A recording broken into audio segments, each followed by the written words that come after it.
आप सबको बहुत बहुत नमस्कार। राजेश वानखेड़े जी का विशेष धन्यवाद। सोमान शेखर जी, अग्रवाल जी, मंच पे उपस्थित सभी बंधुओं का, और उससे ज्यादा आप सबका धन्यवाद कि इतनी तेज धूप में आप लोग सुनने के लिए बैठे हैं। एक तो स्कूल के बच्चों को तो जबरदस्ती भी बिठाया जा सकता है, तो हो सकता है वो दबाव भी आपके ऊपर हो। आप दबाव में बैठे हैं या खुश होकर बैठे हैं? खुश होकर बैठे हैं। क्योंकि जब मैं स्कूल में था तो हमें भी ऐसे बिठाते थे स्कूल में कभी कभी, और जब कोई बोलने आता था तो हमारे मन में भाव आता था कि जितना कम बोले उतना अच्छा रहेगा, क्योंकि धूप बहुत चुभती थी, परेशान करती थी। तो वैसे तो मैं बहुत ज्यादा बोलने का अभ्यस्त हूँ, 1-2 घंटे, पर आज मैं बहुत कम बोलूंगा ताकि आप लोग उतना धूप में परेशान ना हो और जल्दी उठ सके यहाँ से। करीब 10 दिन पहले हमारे पास दिल्ली में फोन आया कि 7 नवंबर को यहाँ एक विशेष कार्यक्रम होता है। मुझे सबसे अच्छा लगता है वहां जाना जहां किसी महापुरुष का जन्म हुआ हो, मृत्यु हुई हो, उसकी यादें जुड़ी हो। और जब मुझे पता लगा जब मुझे पता लगा कि डॉक्टर अंबेडकर का जन्म यहाँ हुआ, आज पता लगा उनकी अस्थियां भी यहाँ पर हैं, तो मैं अक्सर भारत में और दुनिया के सभी क्षेत्रों में घूमता हूँ और ऐसे स्थानों पर जाना पसंद करता हूँ जहां ऐसी स्मृतियां हों।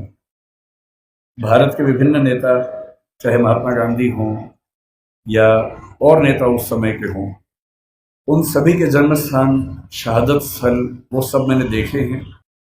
कई कई घंटे वहां बैठा हूं। डॉक्टर अंबेडकर मेरे नजर में एक अत्यंत महान नेता हैं। उनको मैं अब्राहम लिंकन के बराबर समझता हूं।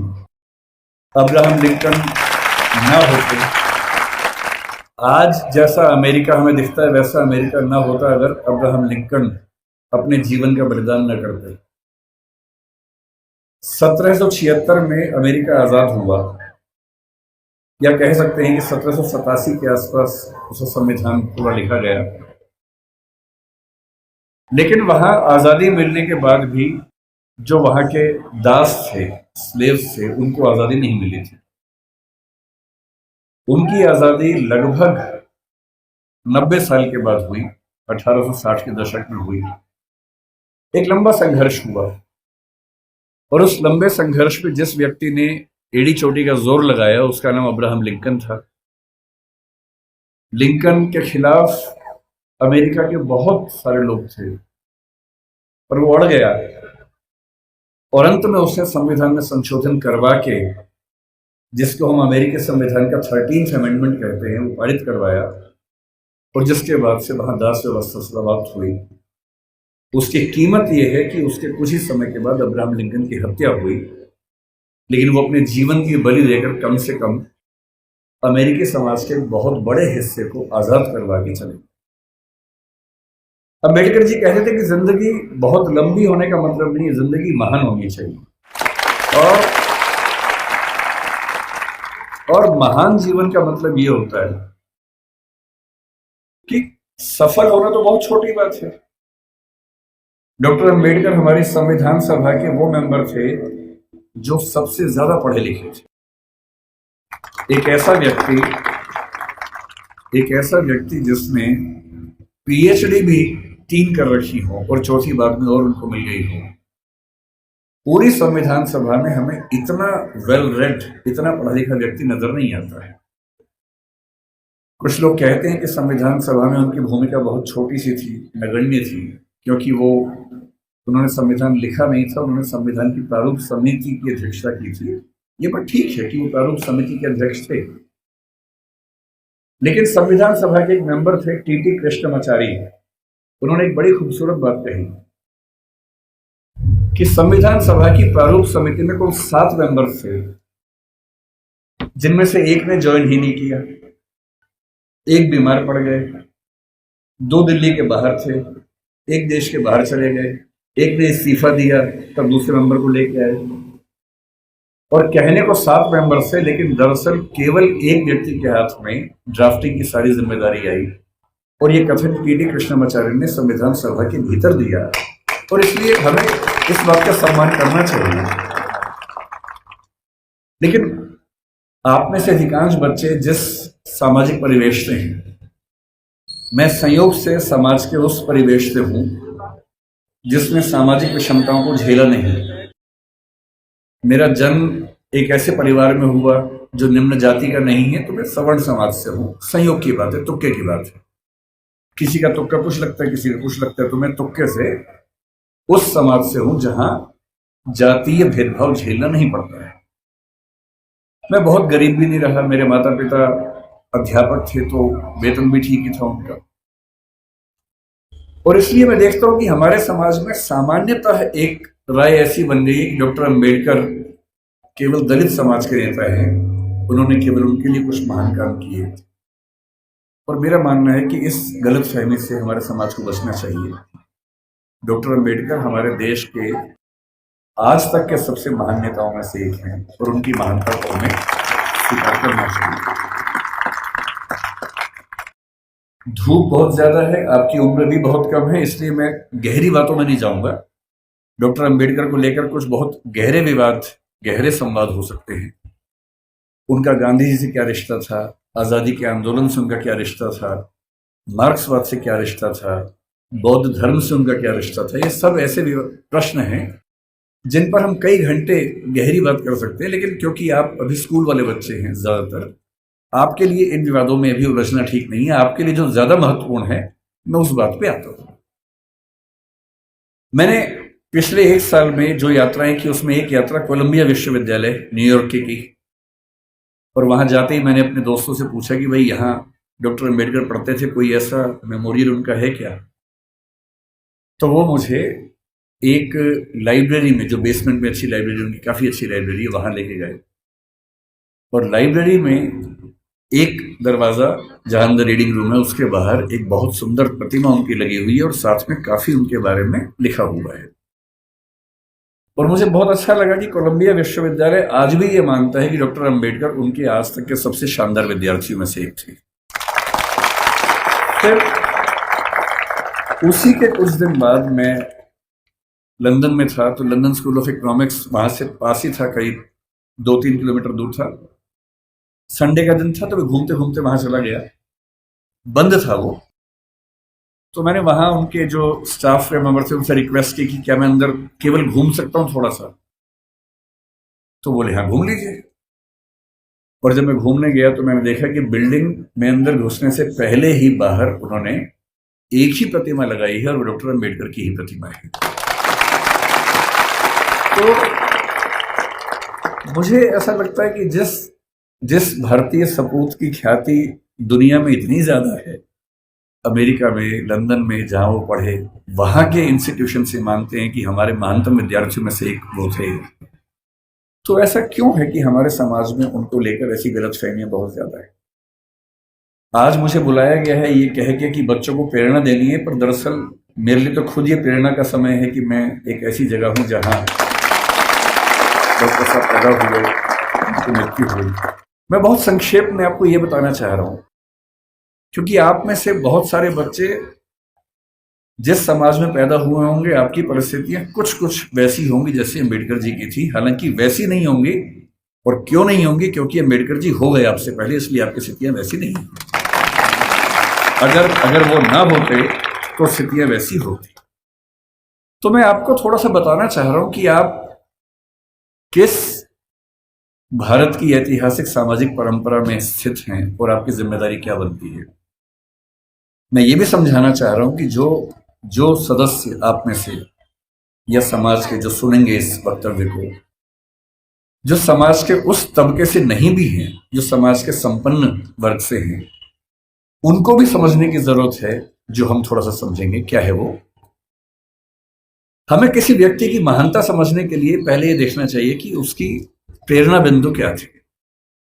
आपको मैं प्रेरित करूं, इससे बेहतर है कि मैं आपको वही बताऊं डॉक्टर अंबेडकर के बारे में जिससे मुझे प्रेरणा मिलती है। शायद आपको भी किसी से प्रेरणा मिल जाए। और मैं ये स्पष्ट कर दूं मैं किसी विचारधारा, किसी मान्यता, किसी वाद का अंध समर्थक नहीं हूं। मैं ना गांधीवादी हूं, ना मार्क्सवादी हूं, ना अम्बेडकरवादी हूं। मैं सभी महान व्यक्तियों को पढ़ता हूं, डूब के पढ़ता हूं। अम्बेडकर जी जितना पढ़ते थे उतना नहीं पढ़ पाता हूं, लेकिन तब भी काफी पढ़ता हूं। उनके बारे में तो एक ऐसी बात मैंने सुनी है, आप बार बार ताली मत बजाइए, उससे रिदम टूटेगी। ताली एक ही बार बजा दीजिएगा बाद में, है ना। अभी सुन लीजिए। मैं कल जब इंदौर आ रहा था, फ्लाइट में था, तो मैंने कुछ वीडियोस डाउनलोड किए हुए थे अम्बेडकर जी के बारे में, ये सोच के कुछ नया पढ़ने को मिले, कुछ नया सुनने को मिले, तो मुझे भी तो प्रेरणा मिले। तो एक जिक्र मैंने सुना। आप लोग धूप से परेशान तो नहीं हो रहे ज्यादा? वैसे भी धूप मेरी तरफ ज्यादा है, आपकी तरफ तो कम है, तो है ना। तो अगर मैं बोल सकता हूं तो आप सुन भी सकते हैं, ऐसा क्या है। और आप बैठे हैं, मैं खड़ा हूं, तो आपको तो ज्यादा। तो मैंने कल एक बड़ा अच्छा जिक्र सुना।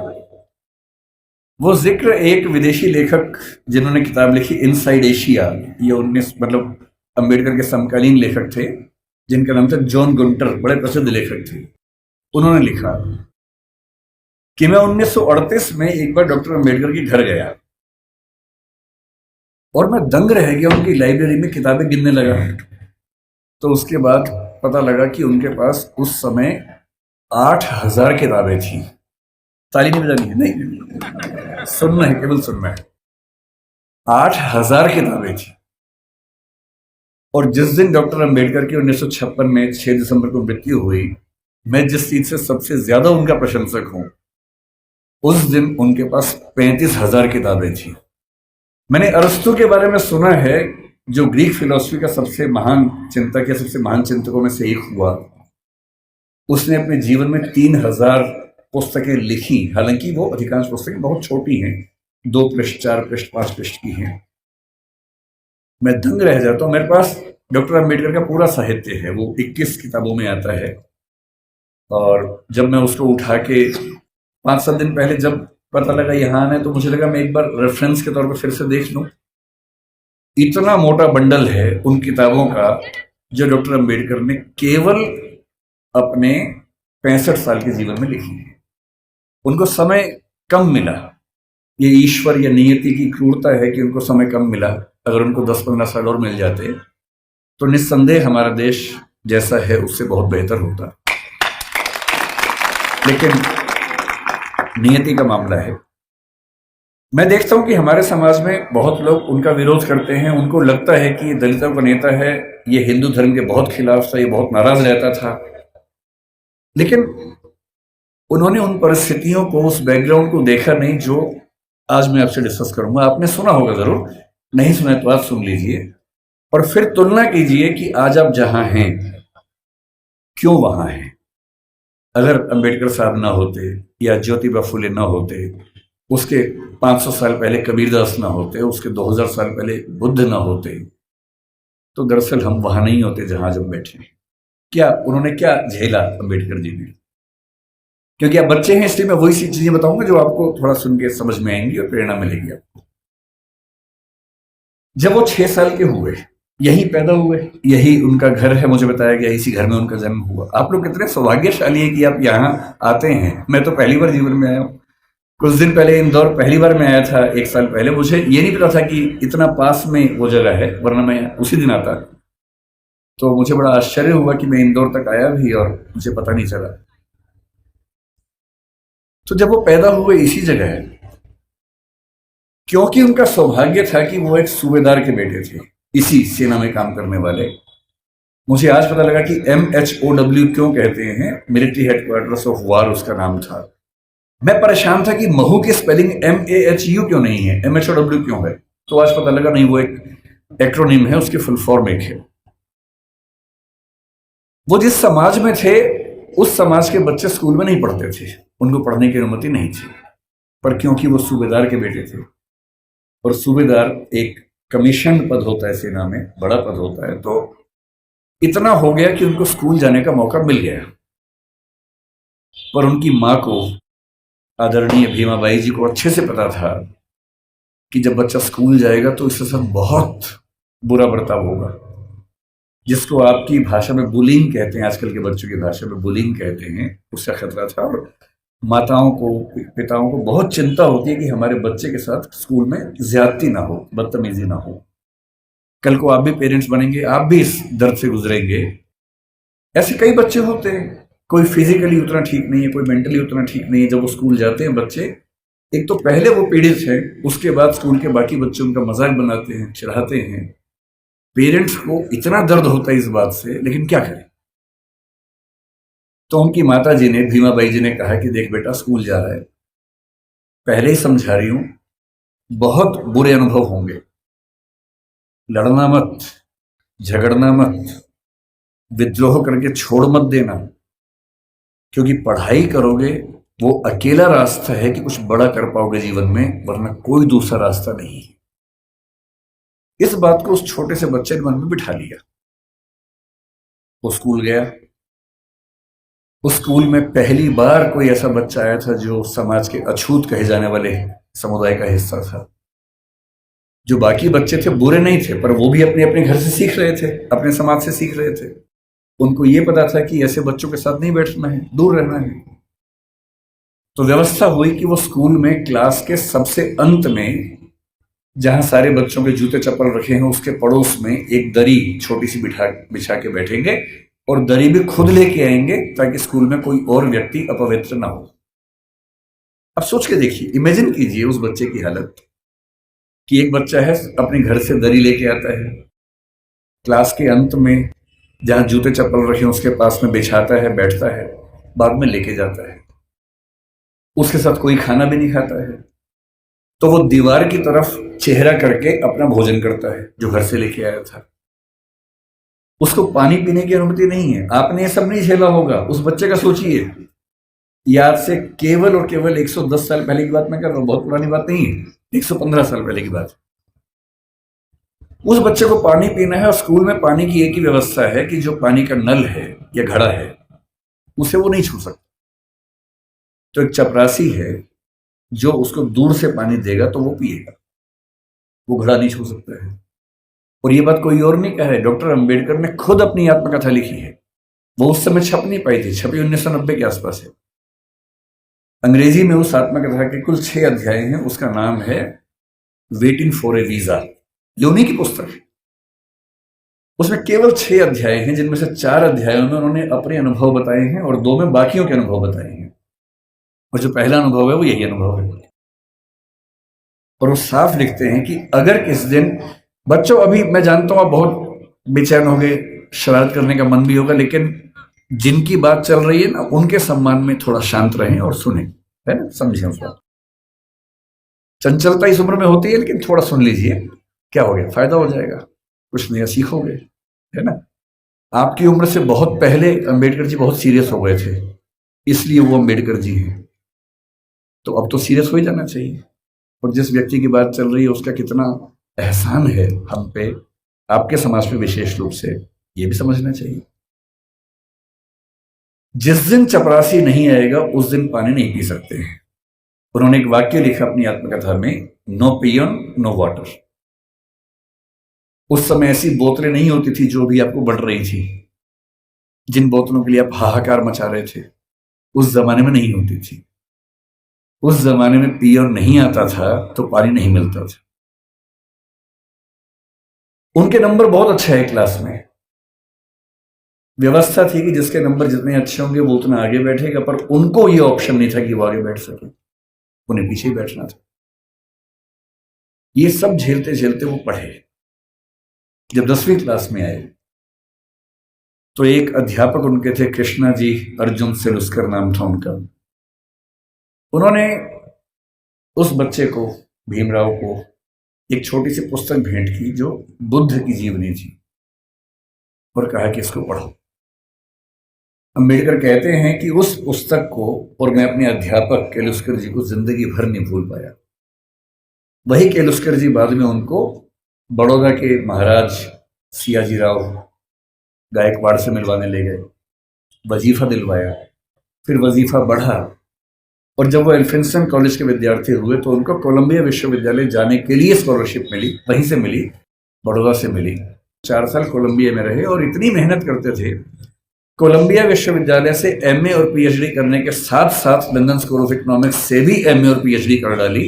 और उन्होंने कहा कि मैं भी बाकी विद्यार्थियों की तरह कुछ घंटे पढ़ के बाकी मौज मस्ती कर सकता था, पर मैंने रोज 21 घंटे पढ़ना चुना ताकि मैं वो सारी सीमाएं दूर कर सकूं जो मैंने अपने समाज में देखी हैं। 17 में वो भारत वापस आए। अब देखिए स्थिति क्या होती है। जब वो भारत आए तो 4 साल अमेरिका में रहे थे, बीच में लंदन में रहे थे, तो उनको वहां जाति व्यवस्था नहीं थी, वहां कोई अछूत नहीं था। वहां भी ब्लैक्स की दिक्कत थी, अश्वेतों की दिक्कत थी, पर क्योंकि वो अश्वेत नहीं थे इसलिए वो दिक्कत उन्होंने नहीं महसूस की। तो उन्होंने 4 साल देखा कि एक समानता का व्यवहार उनके साथ हुआ, तो वो उसके अभ्यस्त हुए। अब भारत आए। बड़ौदा महाराज के साथ जो सहमति थी वो ये कि जब वो पढ़ के आएंगे तो बड़ौदा सरकार में सिविल सेवक बनेंगे, दीवान बनेंगे। अब सोच के देखिए क्या हुआ उनके साथ। वो व्यक्ति बंबई से बड़ौदा आया, और जब बड़ौदा आया तो उसको लगा कोई तो लेने आएगा, क्योंकि वो महाराज के सिविल सर्वेंट थे। स्टेशन पर कोई लेने नहीं आया उनको, क्योंकि उनका समाज पिछड़ा हुआ था। तो कोई बात नहीं, उतरे, सोचा कि अब कहां रहूं। उनको अंदाजा था कि जो हिंदू समाज की धर्मशालाएं हैं, होटल से, वहां उनको अनुमति नहीं मिलेगी, क्योंकि वो अस्पृश्य माने जाते हैं। तो काफी ढूंढने के बाद उनको एक पारसी धर्मशाला मिली। ये सब बातें अंबेडकर जी ने अपनी जीवनी में लिखी है, आत्मकथा में, वहीं से बता रहा हूं आपको, उन्हीं की लेखनी है। क्योंकि पारसी धर्म में तो जाति व्यवस्था नहीं है, तो उनको लगा यहां शायद शांति मिलेगी। वो पारसी धर्मशाला में गए, वहां कमरा लिया। एक ही कमरा था, बड़ा बहुत बुरी हालत में कमरा था, फर्नीचर से भरा हुआ गोदाम जैसा कमरा, उसी के कोने में रहने की व्यवस्था हुई। तो रहने लगे। कुछ देर के बाद उस धर्मशाला का जो केयर टेकर था वो गुस्से में आया और उसने कहा कि तुम पारसी नहीं हो? उन्होंने कहा नहीं, मैं तो पारसी नहीं हूं। तो बोले बताया क्यों नहीं? बोले आपने पूछा नहीं, मैं क्यों बताऊं? लेकिन उस धर्मशाला में कई महीनों से शायद कोई आया ही नहीं था, हालत खराब थी। तो फिर सहमति बनी कि यार तुम ना रजिस्टर में कोई पारसी नाम लिख दो, मैं मैनेज कर लूंगा। और बोले मुझे कुछ दिन में घर मिल ही जाएगा, मैं फिर वहां शिफ्ट हो जाऊंगा। तो एक पारसी नाम कुछ रख के काम चलाया। लेकिन 11 दिन हुए थे अभी, और 11वें दिन लगभग 10 से 15 पारसी युवक हथियार, लाठी, डंडे हाथ में लेके चिल्लाते हुए उनकी तरफ बढ़े। और तब उन्होंने कहा कि एक अछूत आदमी पारसी धर्मशाला में कैसे आ गया? तुमने हमारी धर्मशाला खराब कर दी। अंबेडकर जी ने कहा कि आपके धर्म में तो जाति व्यवस्था है नहीं। बोले वो सब हमें नहीं पता, भागो यहां से। और खतरा था कि हिंसा हो सकती थी। अंत में तय हुआ कि शाम तक का समय है, छोड़ देना, वरना छोड़ेंगे नहीं। डॉक्टर अम्बेडकर अपने ऑफिस गए। ऑफिस में उनकी कुर्सी अलग बनाई गई। उनका चपरासी उनको पानी इस तरह से देता था कि जैसे किसी खराब व्यक्ति को दे रहा हो। फाइलें फेंक के देता था ताकि छू ना ले। आप उस व्यक्ति का मन सोचिए कि जो व्यक्ति इतना पढ़ के आ गया है, अमेरिका से पीएचडी, लंदन से पीएचडी कर चुका है, इकोनॉमिक्स में पहली बार देश में किसी ने इतने गंभीर स्तर पर अध्ययन किया होगा, उसके साथ ये बर्ताव हो रहा है। उन्होंने महाराजा के सचिव से बात की, भाई मुझे रहने को घर कब मिलेगा, छोड़ना है मुझे। कोई जवाब नहीं मिल पाया। शाम तक छोड़ना है। पूरे बड़ौदा में एक भी जगह नहीं है जहां वो रह सके। अंतिम उपाय क्या किया? अपने एक हिंदू दोस्त से बात की कि भाई, जो 2 दोस्त उनके बाहर से पढ़ के आए थे, एक हिंदू एक ईसाई, दोनों से बात की। हिंदू दोस्त से कहा ऐसा कि ऐसे ऐसे छोड़ना पड़ रहा है पारसी धर्मशाला, क्या मैं तुम्हारे घर रह सकता हूं? बहुत प्रगतिशील व्यक्ति था, पर उसने 2 मिनट चुप होकर बोला कि देख यार, मुझे तो दिक्कत नहीं है, पर मेरे यहाँ जो लोग काम करते हैं ना, वो सब काम छोड़ देंगे, क्योंकि तुम अगर रहोगे तो वो फिर सब खत्म हो जाएगा। तो बोले ठीक है, कोई बात नहीं। एक ईसाई दोस्त था, ईसाइयों में तो प्रथा नहीं होती है, उससे पूछा। उसने कहा यार, हूं तो मैं ईसाई, लेकिन कुछ पीढ़ी पहले हम हिंदू थे, तो हमारे परिवार में अभी तक वो संस्कार हैं, और मेरी पत्नी इस बात से भड़क जाएगी कि आपने एक अछूत को अपने घर में कैसे बुला लिया। और तब डॉक्टर अंबेडकर लिखते हैं अपनी आत्मकथा में, जो हिंदू समाज के लिए अछूत है वो पारसी के लिए भी अछूत है, वो ईसाई के लिए भी अछूत है। और यही मुंबई में सिडनेहम कॉलेज में जब वो प्रोफेसर बन के गए, वहां भी ये बर्ताव हुआ कि उनको पानी पीने की व्यवस्था अलग थी। सिडनेहम कॉलेज, जो कि बहुत प्रतिष्ठित कॉलेज है मुंबई का, एक बार घड़ा छू लिया तो घड़े को तोड़ा गया पवित्र करने के लिए, और तब उनको फिर ये लगा कि ये अलग अलग धर्म जो दावा करते हैं कि हम समानता वाले धर्म हैं, उन सबका ऐसा बर्ताव क्यों है।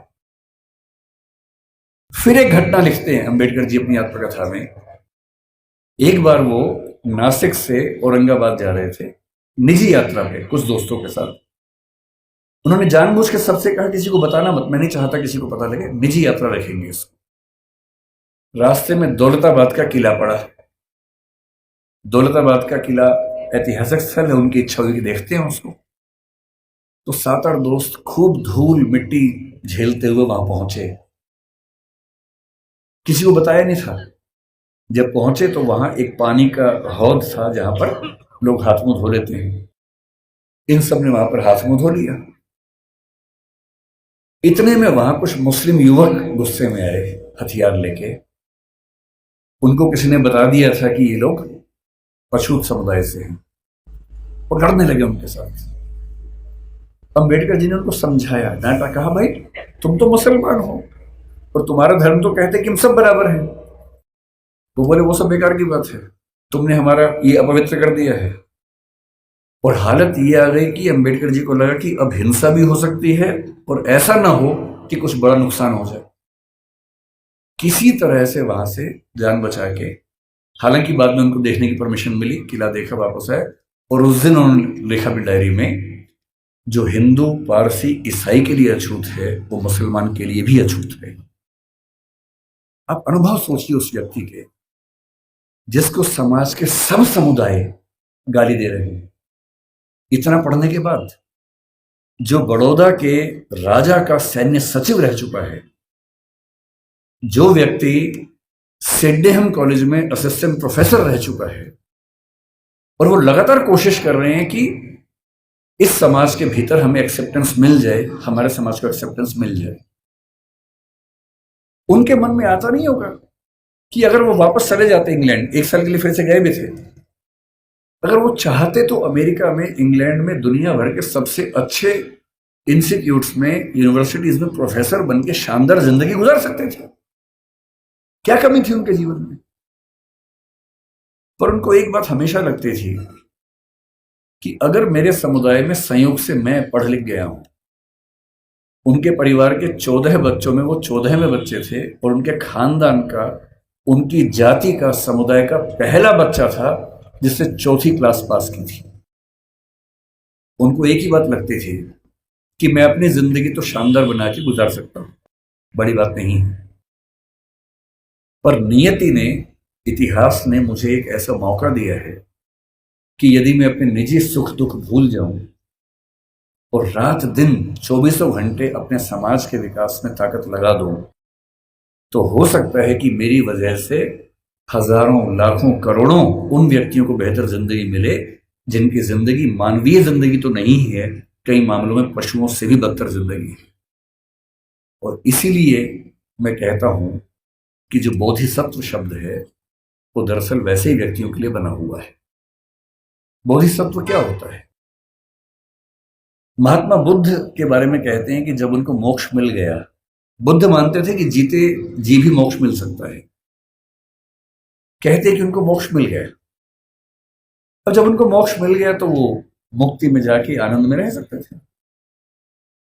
पर उन्होंने कहा कि नहीं, इस समाज में, इस दुनिया में इतने लोग दुखी हैं, इतने लोग परेशान हैं। उनके अंदर बहुत करुणा थी। उनको लगता था कि जब तक दुनिया में एक भी व्यक्ति दुखी है, परेशान है, तब तक मैं अकेला मोक्ष लेकर क्या करूंगा।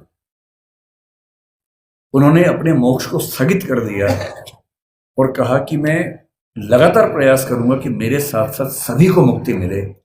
और तब से बुद्धिज्म में कंसेप्ट आया कि जो व्यक्ति अपनी मुक्ति के लिए अर्ह है, एलिजिबल है, उसके बाद भी मुक्त नहीं होना चाहता, क्योंकि वो चाहता है कि मैं सबको मुक्त करके मुक्त होऊंगा, उसको बोधिसत्व कहते हैं।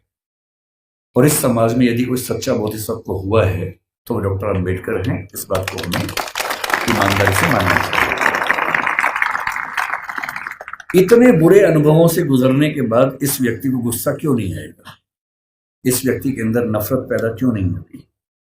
ऐसा ही हुआ था 1848 में ज्योतिराव फूले के साथ। फूले अंग्रेजी माध्यम से पढ़े हुए व्यक्ति थे और जब पढ़ाई खत्म हुई उनकी 1847 में, 1848 में उनके एक मित्र ने, जो कि उच्च जाति का था, कहा कि मेरी शादी है तो मेरी शादी में आना। इनको भी लगा ठीक है चलता हूं, उसी शादी में चले गए। उस शादी में वो गए और दूल्हे के माता पिता ने जैसे ही देखा कि एक अवर्ण व्यक्ति विवाह में आ गया है, इतना खराब से उनको लताड़ा, इतना अपमान किया। और ज्योतिराव फूले कहते हैं कि वही मेरा टर्निंग पॉइंट था। मुझे इस अपमान और इस जिल्लत से सिर्फ खुद को नहीं, अपने समाज के हर व्यक्ति को बाहर निकालना था। और इसलिए 1848 में उन्होंने पहली बार लड़कियों का स्कूल खोला, अपनी पत्नी को पढ़ाया, देश के इतिहास में पहली बार लड़कियों की पढ़ाई लिखाई की व्यवस्था की। आज ये जो बच्चियां बैठी हैं, अगर फूले न होते तो आज आप घर के अंदर चौका कर रही होती, चूल्हा चौका कर रही होती, यहाँ ना बैठी होती। इसलिए जिन व्यक्तियों की वजह से हम अच्छा जीवन जी रहे हैं, उनके प्रति कृतज्ञ होना हमारा धर्म है, हमारी जिम्मेदारी बनती है। इतनी खराब परिस्थितियों के बाद जो व्यक्ति इतना आगे बढ़ा, उसने देश के लिए क्या क्या किया, हल्का सा अंदाजा ये भी आपको। जो लोग कहते हैं कि उन्होंने केवल दलित समाज पर कल्याण किया, वो बहुत छोटी बात कहते हैं। वो तो किया ही। उन्होंने महाड़ सत्याग्रह किया, उन्होंने पानी के लेकर खूब सत्याग्रह किया, मंदिर प्रवेश को लेकर सत्याग्रह किया। जब उनको लग गया कि सबसे बात नहीं बनेगी, वो नाराज भी हुए। 1927 में उन्होंने मनुस्मृति दहन किया। 1935 में येवला में घोषणा की कि मैं पैदा हुआ हूं हिंदू धर्म में, लेकिन मैं मरूंगा नहीं हिंदू धर्म में। महात्मा गांधी ने उनसे निवेदन किया कि ऐसा ना करें। उसके बाद 21 साल तक वेट किया ताकि समाज अगर बदल सके तो मुझे इतना बड़ा स्टेप ना लेना पड़े। और 1956 में जब उनको लग गया कि मेरी मृत्यु नजदीक है और मैं अपने समुदाय को संशय में, दुविधा में न छोड़ के जाऊं, तो अपनी मृत्यु से केवल 1.5 महीना पहले 14 अक्टूबर के दिन उन्होंने बौद्ध धर्म को अपना लिया। ये तो एक पक्ष है उनके जीवन का, जो दलित समाज या अछूत समुदाय को मुख्य धारा में लाने के लिए उन्होंने किया। उनके जीवन का उससे बड़ा पक्ष जो मेरी नजर में है, वो महिलाओं के बारे में। आपको अंदाजा नहीं होगा शायद, जब भारत का संविधान बना, उन्होंने बहुत जिद की, और ये बात 1935-36 से ही शुरू हो गई थी, आजादी के बाद तक चलती रही, कि महिलाओं को बराबरी मिलनी चाहिए। और महिलाओं को बराबरी देने के लिए यूनिफॉर्म सिविल कोड का आना बहुत जरूरी था, जिसको आजकल हम बोलते हैं समान नागरिक संहिता। ये यूनिफॉर्म सिविल कोड आज सरकार कह रही है कि हम लेके आएंगे। ये जिद जिस व्यक्ति की थी, वो डॉक्टर अंबेडकर थे। उनको पता था कि जब तक सामाजिक कानून सभी धर्मों में पुरुष और महिला के लिए बराबर नहीं होंगे, तब तक महिलाएं आगे नहीं बढ़ सकती हैं। उन्होंने कहा था, मैं किसी समाज की प्रगति का अनुमान इस बात से करता हूं कि वहां महिलाओं की हालत कैसी है। अगर महिलाएं पढ़ी लिखी नहीं है, वो घर के अंदर बंद है, तो समाज कैसे प्रगति करेगा? वो नेहरू जी से लड़ गए। जिस सरकार में वो कानून मंत्री थे, 1946 से 51 के बीच का जो दौर था, उन्होंने नेहरू जी से, जो प्रधानमंत्री थे, खूब झगड़ा किया कि यूनिफॉर्म सिविल कोड आप लेके आइए। उस समय नेहरू जी का मानना यह था कि 1951 के पहले आम चुनाव होने के बाद, जनता से विश्वास लेने के बाद मैं लेके आऊंगा। और अंबेडकर साहब ने नाराज होकर इस मुद्दे पर देश के कानून मंत्री के पद से इस्तीफा दिया और एक भाषण दिया, जिसमें कहा कि नेहरू जी ने अपने वायदे को निभाया नहीं है और महिलाओं की बराबरी के लिए जो प्रयास करना चाहिए वो प्रयास कर नहीं रहे। और फिर 1956 में उनकी मृत्यु होने से 1 साल पहले, 1.5 साल पहले, जो हिंदू कोड बिल था, Hindu code bill uniform civil code का एक बड़ा हिस्सा था जो हिंदू समाज के बारे में था, उसको 4 कानूनों के रूप में नेहरू जी ने पारित करवाया, जिसमें से एक हिंदू मैरिज एक्ट है, एक हिंदू सक्सेशन एक्ट है। और यदि आज हिंदू समाज की महिलाओं को वो सारे अधिकार मिल पाए हैं जो हिंदू पुरुषों को मिलते हैं, तो उसके पीछे जिम्मेदार सबसे बड़ा यदि कोई एक व्यक्ति है तो वो डॉक्टर अंबेडकर है। इसलिए भारत की महिलाओं को,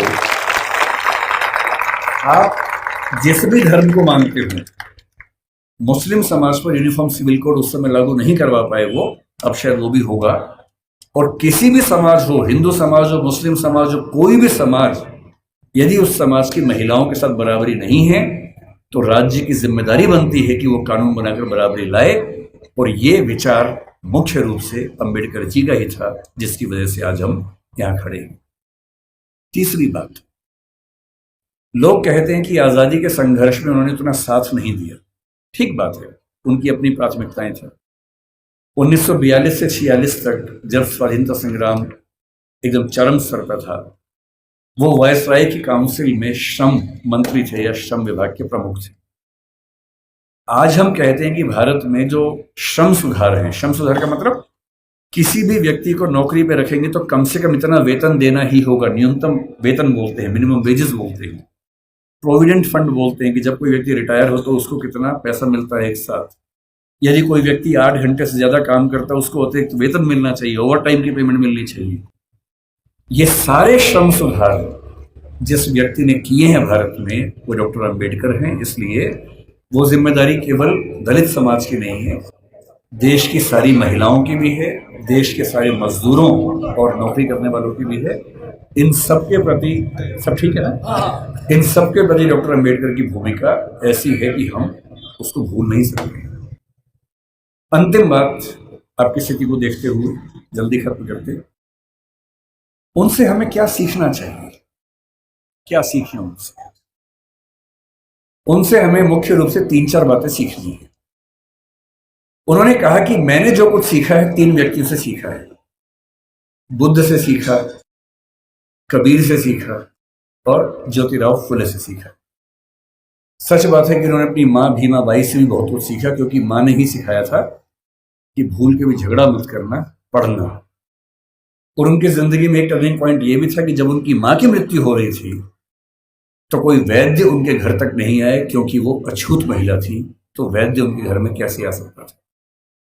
और तब उनको लगा कि मेरी मां जिस रोग से मरी वो तो चलो एक दैहिक रोग था, पर ये समाज जिस मानसिक रोग से ग्रस्त है उसका इलाज जरूरी है। और जीवन भर उन्होंने वो किया।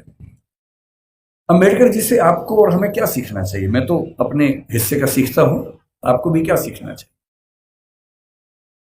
देखिए, जो समाज का वंचित समुदाय है जिसपे हम में से अधिकांश लोग आते हैं, आपको समानता की स्थिति में आना है। अंबेडकर जी एक बड़ा सुंदर संविधान देश का लिख के गए हैं। उस संविधान में एक हिस्सा मूल अधिकारों का है। बहुत इंटरेस्टिंग बात है कि हमारे संविधान के मूल अधिकारों में सबसे पहला अधिकार समानता का है, न कि स्वतंत्रता का है, क्योंकि समानता जरूरी है।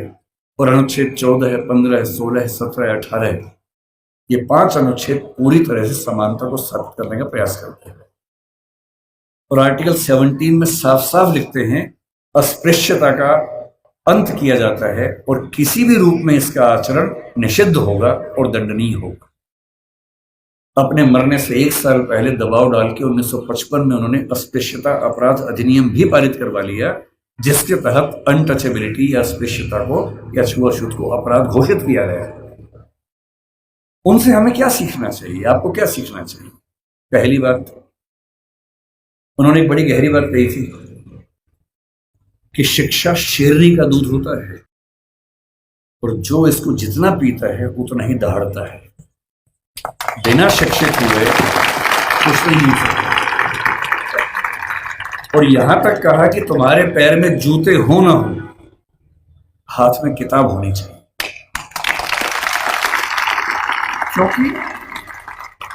क्योंकि एक जीवन में अगर आप चाहते हैं कई जीवन के बराबर जिंदगी जी के आगे बढ़ना, उसका एक ही रास्ता है, किताबें, पढ़ाई। इसके उदाहरण खुद डॉक्टर अंबेडकर हैं। आपके समाज के पास ना उतना पैसा है, ना उतनी जमीन है, ना उतनी संपत्ति है, ना उतना रसूख है, ना उतनी पॉलिटिकल ताकत है। जिन समुदायों, जिन परिवारों के पास ये सब नहीं होता, उनके पास आगे बढ़ना एक ही रास्ता बचता है, वो है शिक्षा, तालीम। और सोशल मीडिया ने एक अच्छा काम ये किया गया है कि अच्छी अच्छी पढ़ाई, अच्छे अच्छे अध्यापक अब आपके मोबाइल फोन की मदद से आप सबके घर के अंदर पहुंच चुके हैं। अब तो हमारे पास ये भी कहने को नहीं है कि अच्छे टीचर्स नहीं मिलते हैं। जो टीचर दिल्ली को मिलते हैं, जो जेएनयू को मिलते हैं, जो मुंबई को मिलते हैं, देश के अच्छे अच्छे संस्थान को मिलते हैं, हार्वर्ड को मिलते हैं, वो सारे के सारे ऑनलाइन, और उनमें से बहुत सारी क्लासेस उनके निःशुल्क यूट्यूब पे, सोशल मीडिया पे उपलब्ध है। अगर आपके अंदर पढ़ने की जिद हो तो आज पढ़ना पहले की तुलना में बहुत आसान हो चुका है। असली बात है कि आपके अंदर वो जिद है या नहीं। दूसरी बात, मैं आईएएस के लिए पढ़ाता हूँ, दृष्टि नाम की संस्था हमारी है, और हमारे बहुत सारे बच्चे आईएएस बनते हैं, जिनमें से बहुत अच्छा अनुपात उन बच्चों का है जो एससी एसटी कैटेगरी से, ओबीसी कैटेगरी से होते हैं। मैंने एक चीज देखी है, आपसे विशेष रूप से निवेदन कर रहा हूं। बहुत सारे ऐसे बच्चे होते हैं जो समाज के पिछड़े समुदाय से आते हैं और उनको इस बात की बड़ी शर्मिंदगी होती है कि मैं पिछड़े समुदाय से हूं। उनको आरक्षण मिलता है, वो आईएएस बनते हैं, आईपीएस बनते हैं, और आईएएस आईपीएस बनने के बाद कोशिश करते हैं कि उनकी वो पहचान खत्म हो जाए कि वो पिछड़े समुदाय से हैं, और वो किसी उच्च समुदाय के व्यक्ति से शादी ब्याह करके अपने आप को वहां एक्सेप्ट करवा ले किसी तरह से। ऐसी उधेड़-बुन में लग जाते हैं। मैं आपसे एक बात का निवेदन करना चाह रहा हूं, जिस समाज से आप हैं उस समाज को लेकर शर्मिंदा कभी नहीं होना, एकदम नहीं होना। आप सिविल सेवक बनेंगे, नेता बनेंगे, पुलिस वाले बनेंगे, जज बनेंगे, जो भी बनेंगे, आपकी मुख्य जिम्मेदारी संविधान के प्रति है, अपने दायित्वों के प्रति है, एकदम ठीक बात है, उसमें कोई कोताही करनी भी नहीं चाहिए। पर ध्यान रखना है, आरक्षण के पीछे का मूल तर्क क्या है। आप सोच के देखिए कि इस देश में कुल नौकरियां अगर मैं मान लूं केंद्र में तो 1 लाख के आसपास, जिनमें एससी समाज की 15,000 के आसपास होंगी। एससी समाज की कुल आबादी अगर हम देखें, इस समय 16% से ऊपर आबादी है। अगर 150 करोड़ दिमाग में रखने या 140 करोड़ रखे तो 23 करोड़ के आसपास आबादी दलित समाज की या एससी समाज की भारत में। 23 करोड़ में से अगर 15,000 लोग नौकरी पा लेंगे, क्या इससे दलित समाज की आर्थिक स्थिति बेहतर हो जाएगी? नहीं होगी, वो तो 15,000 की होगी। तो आरक्षण क्यों दिया जाता है? आरक्षण का उद्देश्य ये नहीं है कि लोग अमीर हो जाए, वो तो 15,000 होंगे। आरक्षण का उद्देश्य ये है कि जब पूरे एक गांव में एक दलित बच्चा या एसटी बच्चा या ओबीसी बच्चा आईएएस बनता है या जज बनता है, उस गांव के हर व्यक्ति को कॉन्फिडेंस आ जाता है कि दिक्कत आएगी तो मेरा छोटा भाई मेरे साथ खड़ा हुआ है, और आपको वो छोटा भाई छोटी बहन बनना है। जिस दिन आप सफल हो जीवन में, आपके समाज ने बहुत आहुति दी है आपकी सफलता में, और आप जिंदगी भर भी उनकी मदद करेंगे तो अपना उधार चुका नहीं पाएंगे। कोई ऐसा काम नहीं करना जो गैर कानूनी हो, जो असंवैधानिक हो, ऐसा नहीं करना है। अपनी नौकरी की हदों में रहना है, अपने नियमों का पालन करना है। लेकिन जैसे आप आईएएस बनेंगे, आपके परिवार में कोई संकट में होगा, उसकी हेल्प करेंगे ही करेंगे। ठीक वैसे आपके समाज में कोई संकट में है, पुलिस यदि उसके साथ बदतमीजी कर रही है, गैर कानूनी कृत्य कर रही है, तो उस पुलिस को आप फोन करेंगे तो उसके साथ कुछ गलत नहीं होगा, ये आप पक्का कर सकते हैं। अंबेडकर साहब से सीखना चाहिए कि मैं जिस पृष्ठभूमि से हूं उस पर शर्माना नहीं है। अगर वो पीछे की स्थिति है तो उससे लड़ना है, और अपने साथ साथ अपने पूरे समाज को मुख्य धारा में लाने के लिए एड़ी चोटी का जोर लगाना है। ये सीखना है। तो पहली बात सीखनी है पढ़ाई, दूसरी बात सीखनी है अपने समाज का साथ देना। पीछे कोई भी हट सकता है। जाति को लेकर कबीरदास ने बड़ी गहरी बात कही थी कि व्यक्ति की पहचान उसकी योग्यता से होनी चाहिए, मेहनत से होनी चाहिए। जाति में क्या रखा हुआ है? उन्होंने कहा, जाति ना पूछो साधु की, पूछ लीजिए ज्ञान। ज्ञान पूछो, मोल करो तलवार का, पड़ी रहन दो म्यान। म्यान में क्या रखा है? तलवार की कीमत है। और यदि हम कहते हैं कि पिछड़े समाज के लोग पढ़ने में पीछे हैं, तो ऐसा क्या था कि एक बच्चे को मौका मिला और वो पूरी संविधान सभा में सबसे ज्यादा पढ़ा लिखा व्यक्ति बन गया? इसका मतलब है कि अवसर मिले, जुनून हो तो व्यक्ति कुछ भी कर सकता है। और मेरे पास जो मेरे प्रेरणा स्रोत हैं बहुत सारे हैं, उनमें से एक डॉक्टर अंबेडकर हैं। जब मैं इस रूप में प्रेरित होना चाहता हूं कि किन व्यक्तियों ने अपनी जिंदगी की आहुति देकर एक पूरे समाज, एक पूरे राष्ट्र की जिंदगी बदली, मुझे अब्राहम लिंकन, मेरी गूंज, रोजा पार्क्स, डॉक्टर अंबेडकर, ऐसे कुछ नाम याद आते हैं। और मेरा मन कहता है कि मैं अपने समाज के बच्चों से, केवल आपसे नहीं, मैं अपने घर के बच्चों से भी यही कहता हूँ कि जिंदगी जियो तो वैसी जियो कि आपके जाने के बाद लाखों करोड़ों व्यक्तियों का जीवन बेहतर बने। और ये मजाक नहीं है। डॉक्टर अंबेडकर ने हमेशा कहा कि भाई नायक पूजा मत करना। जब लोग उनका जन्मदिन मनाते थे वो बुरा मानते थे कि यार तुम बिना बात के मुझे भगवान मना रहे हो, ऐसा मत करो। नाराज होते थे कि ये तुम मुझे भगवान बना दोगे तो तुम अपनी जिम्मेदारी भूल जाओगे, सोचोगे भगवान था, इसी का काम था, मेरा काम नहीं है, ऐसा मत करना। उन्होंने खूब मना किया। समाज की अपनी मजबूरी है कि यदि कोई व्यक्ति इतना महान काम करके जाए तो उसको सम्मान न दे तो क्या करे।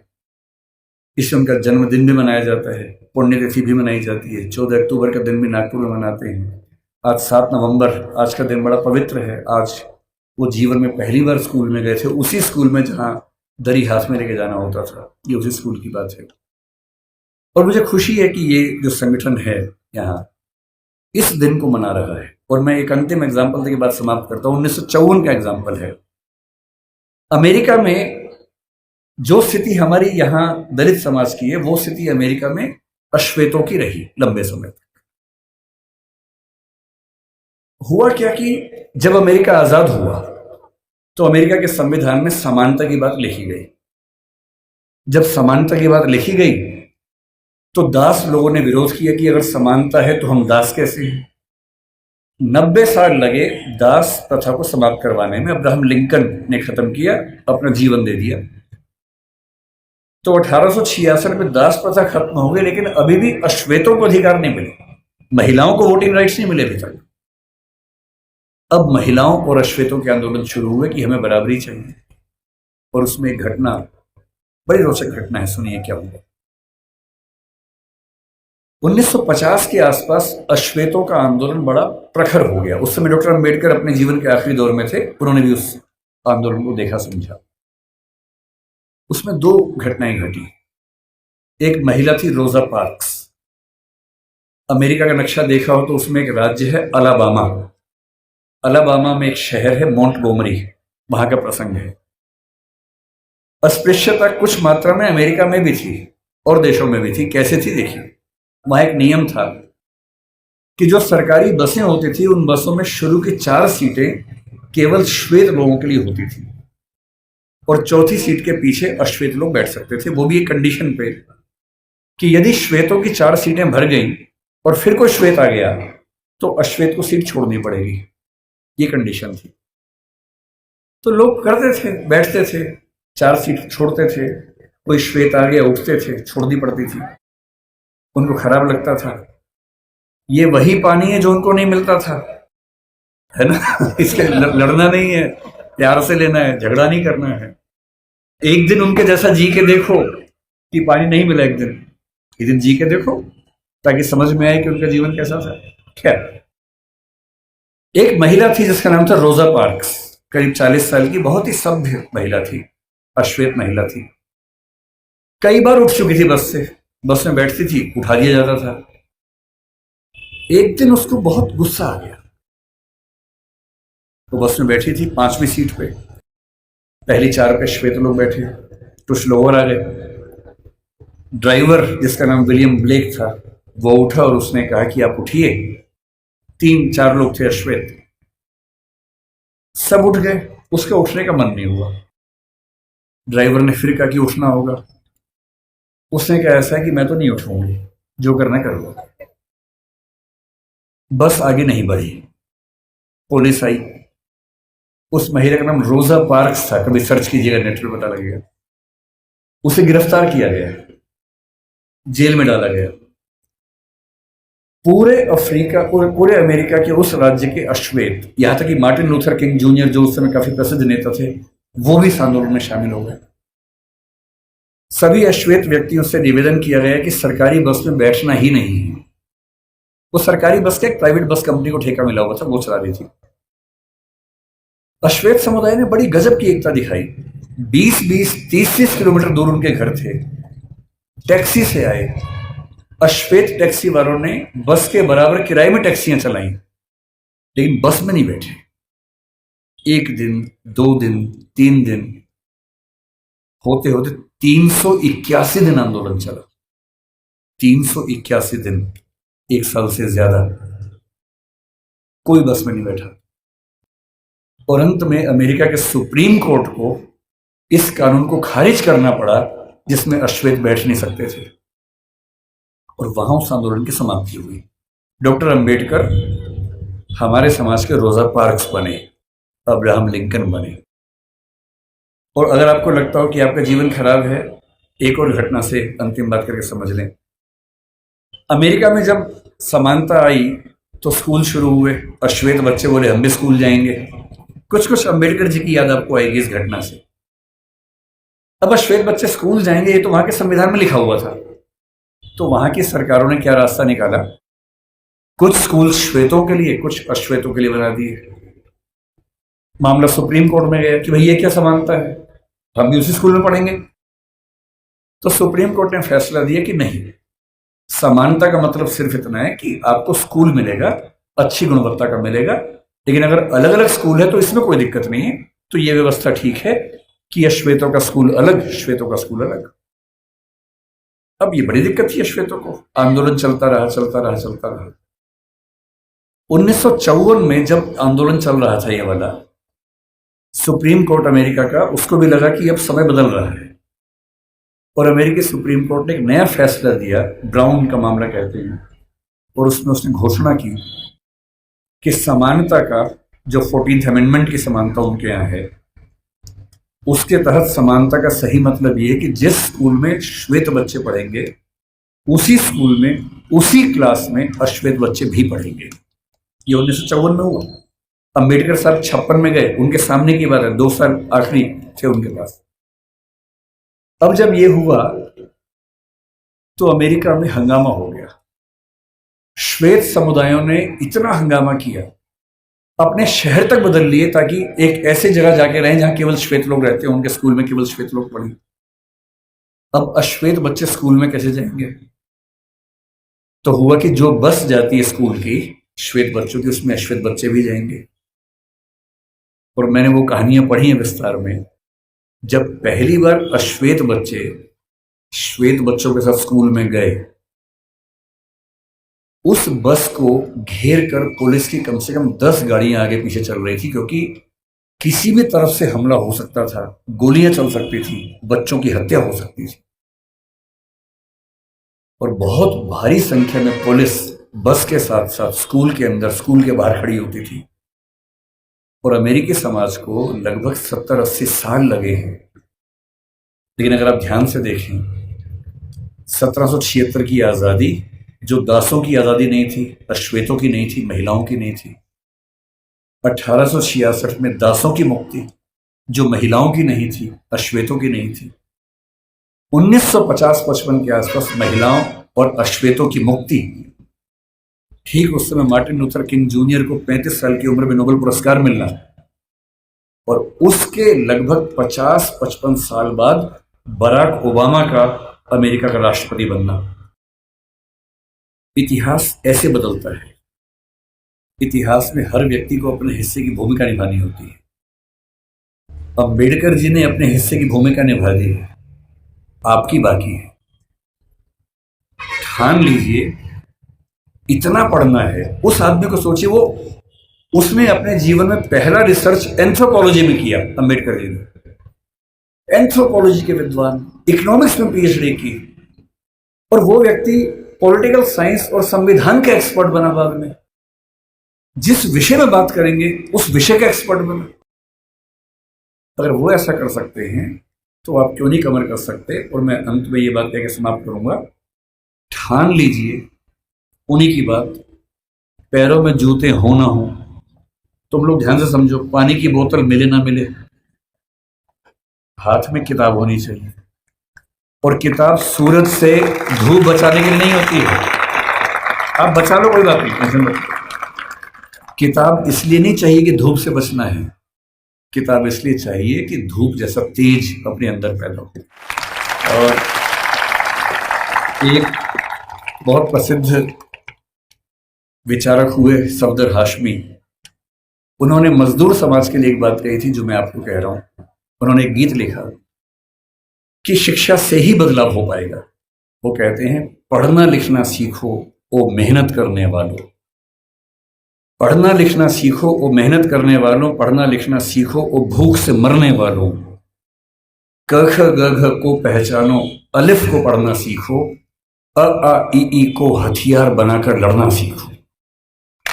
जो लड़ाई आप लड़ रहे हैं उस लड़ाई में ना बंदूक चाहिए, ना तोप चाहिए, ना लाठी चाहिए, ना भाला चाहिए, डंडा नहीं चाहिए, किताब चाहिए, अक्षर चाहिए। और पढ़ना क्या है? हर चीज पढ़नी है। संविधान को घोट लेना है ताकि आपको पता रहे क्या अधिकार है। कानून को ठीक से पढ़ना है, सीआरपीसी आईपीसी को ठीक से पढ़ना है ताकि कोई आपके खिलाफ ज्यादती न कर सके। हर नागरिक को पता होना चाहिए कि मेरे क्या अधिकार हैं और मैं राज्य से क्या उम्मीद कर सकता हूं। साहित्य भी पढ़ना है और वो साहित्य देखना है जो साहित्य आम आदमी के पक्ष में है, वो साहित्य नहीं जो भव्य इमारतों के बारे में है। अदम गोंडवी जैसे साहित्यकार को पढ़ना है, कबीरदास को पढ़ना है जो समाज के आम व्यक्ति की जिंदगी को ठीक से समझता है, समझाता है। अदम गोंडवी ने आपके समाज के एक छोटे हिस्से के बारे में इतनी गहरी कविता लिखी, आइए महसूस करिए जिंदगी के ताप को, मैं चमारों की गली में ले चलूंगा आपको। ऐसा साहित्य पढ़ना है जो साहित्य समाज के उन वर्गों के बारे में है जिन्होंने जिंदगी की तलखी को, बुराइयों को, संघर्षों को सबसे ज्यादा सहन किया है, उनको पढ़ना है। तकनीक को पढ़ना है। डॉक्टर साहब ने कहा था कि जो समाज विज्ञान नहीं पढ़ता, ज्योतिबा जी ने भी कहा था, जो समाज विज्ञान नहीं पढ़ता वो कभी आगे बढ़ ही नहीं सकता। विज्ञान पढ़िए, तकनीक पढ़िए, आर्टिफिशियल इंटेलिजेंस पढ़िए, जो भी नई चीजें हैं जिनसे भविष्य में विकास होगा उन सब में पढ़ाई करनी है। और जितना पढ़ने के बाद आगे बढ़ेंगे, बस ध्यान रखना है आगे सिर्फ आप नहीं बढ़े हैं, आपका समाज आपके साथ आगे बढ़े, ये आपकी नैतिक जिम्मेदारी है। ये कह के बात समाप्त करूंगा। बहुत बहुत धन्यवाद।